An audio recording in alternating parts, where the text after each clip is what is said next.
मित्रों, यह डायन की साधना करने के लिए जो मंत्र प्रयोग किया जाता है वह तो सब लोगों के पास सामान्यत मिल जाता है, लेकिन उसको करने की सही विधि किसी के पास नहीं मिली। क्योंकि कोई भी साधना अगर आप ये सोचो कि ये साधन तत्काल और क्षणिक होगी तो यह संभव नहीं है। साधना शब्द की परिभाषा बहुत कठिन है। किसी कार्य के निमित्त संसार के सभी कार्यों को छोड़ देना ही साधना कहलाता है। गुरु की कृपा और मन के एकीकरण और स्थिरीकरण के भाव को साधना बोला जाता है। जब मन स्थिर हो जाता है तो जो भाव पैदा होते हैं उन्हें सिद्धि बोला जाता है। मन की अवस्था को सिद्धा अवस्था बोला जाता है। बस आपको सामान्य शब्दों में यह समझा दिया। मन का एक भाव में स्थिर होना इतना भी आसान नहीं होता जितना आप लोग सोच लेते हैं। कोई भी साधना क्षणिक नहीं होती। इसके लिए बहुत समय मन को साधना पड़ता है और बहुत सारे नियमों का पालन करना पड़ता है। गुरु की कृपा एक ऐसा साधन है जिसके बिना कोई भी साधना सफल नहीं होता। प्रत्येक साधक को तंत्र क्षेत्र में अपना कोई ना कोई गुरु अवश्य धारण करना चाहिए। कभी यह ना सोचो कि मेरा भगवान भोलेनाथ गुरु है या मेरी काली माता गुरु है या सीधा सीधा गणेश जी गुरु है या हनुमान जी गुरु है। इस बात से मैं सहमत नहीं हूँ। आपको आवश्यकता तो मनुष्य की पड़ती है ना।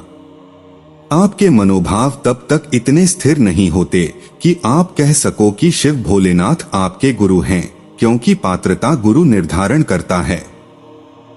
गुरु को अपने ढूंढना है, वह अपने छांटना है, किसको गुरु बनाना किसको नहीं।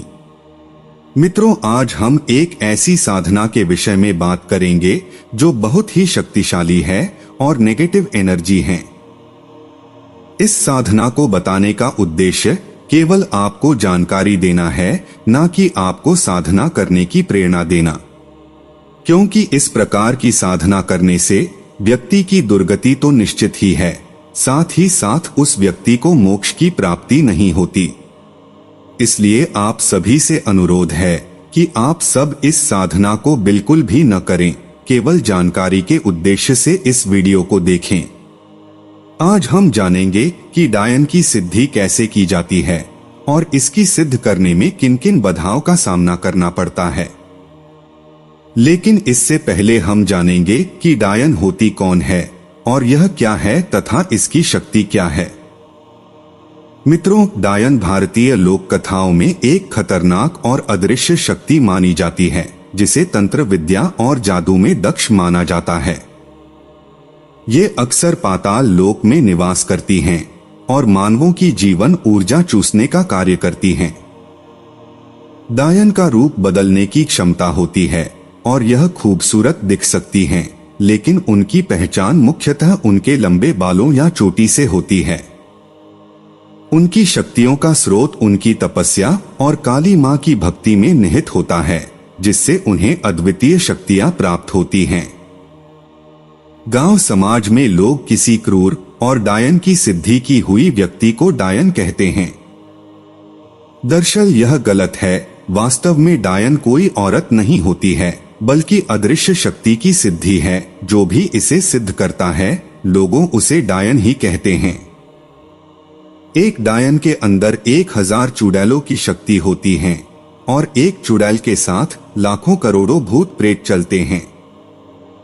तो आप इससे ही अंदाजा लगा सकते हैं कि डायन कितनी खतरनाक होती होगी और उसके पास कितनी सारी शक्तियां होती है। मित्रों, इस साधना को कर लेने के बाद जो शक्ताचारी हैं, देवी उपासक हैं, जो उनके लिए साधना बहुत ही उत्तम है। लेकिन कमजोर हृदय वाले साधकों को यह साधना करने की अनुमति गुरु द्वारा नहीं दिया जाता है। इस साधना में गुप्त मंत्र का जाप किया जाता है। मंत्र वही होते हैं जिसका प्रयोग सभी करते हैं, लेकिन विधि बदल जाती है तो परिणाम भी अपने आप बदल जाते हैं। आपने पहले भी डायन सिद्धि के बारे में सुना होगा, लेकिन मैं आपको बताता हूँ कि डायन की साधना सही तरीके से कैसे होती है। यह पूर्णतया शामशानिक साधना है और इसको करने के 2 विधान हैं। एक विधान है 21 दिन का है, दूसरा विधान है 41 दिन का है। दोनों ही प्रयोग शामशानिक हैं और दोनों ही भयंकर शक्ति से युक्त है। यह साधना करने से साधक जल्दी से बीमार नहीं पड़ता। ऐसी शक्ति का संचार साधक के शरीर में होने लग जाता है। साधक को होने वाली घटनाओं का पहले से ज्ञान हो जाता है। उस साधक का बुरा करने के लिए कोई भी अगर सोचता भी है तो डायन पहले ही उस आदमी को बीमार कर देती है और अपने साधक की रक्षा करती है। साधक को कभी भी धन की कमी नहीं आने देती। इस साधना को करने के लिए पूर्णतया ब्रह्मचर्य का भाव जो है वह आपके मन में स्थिर हो जाना चाहिए, तभी आप इस साधना को कर सकते हो। गुरु आज्ञा लेकर के उत्तम मुहूर्त में यह साधना शुरू करनी चाहिए। ऐसे श्मशान का पहले चुनाव कर लेना चाहिए जिसमें प्रतिदिन बैठ करके यह जाप कर सको, और आपको पहले से धैर्य रखना होगा और अपने मन को निडरता पूर्वक स्थिर करना होगा। इसमें भयानक आवाजें आनी, भयानक दृश्य दिखना आम सी बात है। इस साधना में मांस मदिरा का भोग डायन को प्रतिदिन दिया जाता है। ऐसा भी माना जाता है कि इस साधना की मदद से आप अपन तीसरा नेत्र खोल सकते हो। इस साधना से वाक सिद्धि प्राप्त होती है। साधक जो कहता है वह बात पूरी हो जाती है। इस साधना में काले रंग के कंबल का आसन लगाकर बैठकर जाप किया जाता है।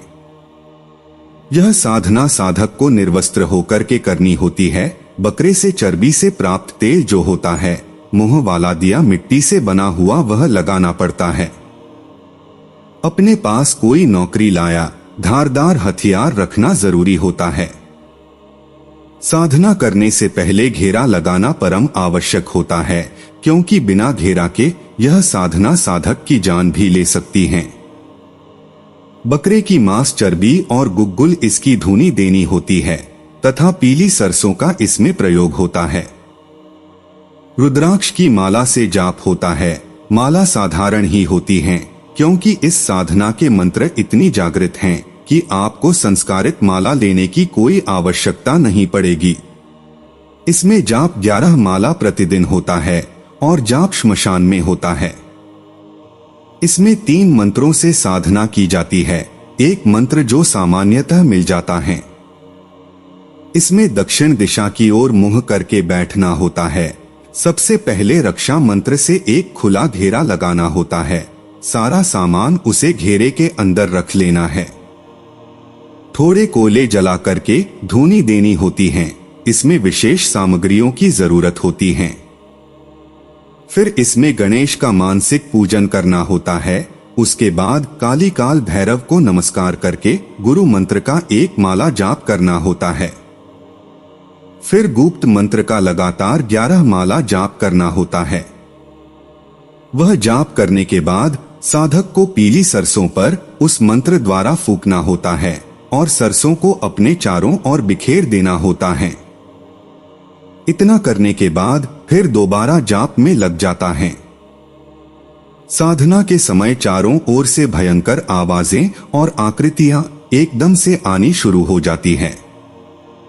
ऐसी स्थिति में साधक उन सब की तरफ ध्यान न देकर जाप करते रहता है और जब तक वह डायन साधक को वचन मांगने के लिए न कहे तब तक जाप बंद नहीं करना होता है। इसी क्रम में साधक 21 या 41 दिन यही क्रिया लगातार करता है। जमीन पर ही सोता है और ब्रह्मचर्य का पालन करता है। इसमें 1 पौवा शराब का बोतल और 7 पीस बकरे के मांस के टुकड़े और हर टुकड़े पर कपूर की छोटी सी टिकिया रख करके उसे जलाया जाता है और डायन का आवाहन किया जाता है। शराब की धार उस डायन के नाम से दिया जाता है और मंत्र पढ़ते हुए धार छोड़ा जाता है। बाकी बची हुई शराब वही छोड़ दिया जाता है। यह सब करने के बाद साधक चुपचाप घर वापस आ जाता है और बिना किसी से बात किए सो जाता है। जब यह पूजन शुरू करता है तो रात्रि में सबसे पहले तो माथे पर कुमकुम का तिलक जरूर लगाया जाता है। एक विशेष बात इस साधना पर आपको कहना चाहता हूँ कि जिसके घर में बहुत छोटे बच्चे हो तो साधना ना करें।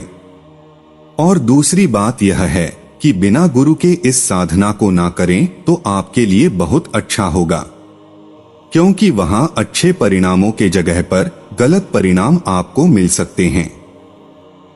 इसमें गुरु का धारण करना इसलिए जरूरी है कि जो नकारात्मक ऊर्जा आपकी साधना के दौरान पैदा होकर के आपके साधना को रोकने की रुकावट डालने की कोशिश करेगी, उस ऊर्जा को कंट्रोल करने के लिए एक आदमी पीछे से भी चाहिए।